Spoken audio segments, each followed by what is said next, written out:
مت مانگو کسی سے، مت مانگو کسی سے، کچھ مانگنا ہے اللہ سے مانگنا ہے اللہ سے مانگو، اللہ سے مانگو، انسانوں سے مت مانگو، مانگنے والا اپنی عزت نفس جو بھی ہے ہتھیلی پر رکھ کر مانگتا ہے، پیش کرتا ہے کہ مجھے دیجیے۔ عزت نفس تو یاد ہے نا آپ سب کو، اپنی عزت نفس یاد ہوگی، مت مانگو،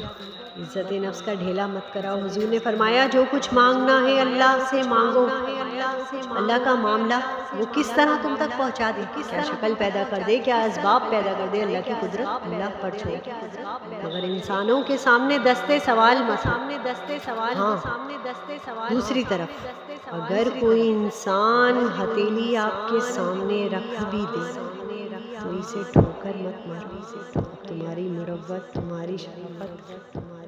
کا تقاضا یہ ہے کہ اب مسائل فلا تلہر، ان کو جھڑکو نہیں،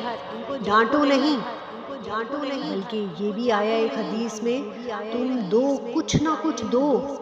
سائل کا ہاتھ خالی نہ لوٹا۔ یہاں تک کہ ایک حدیث میں الفاظ ہیں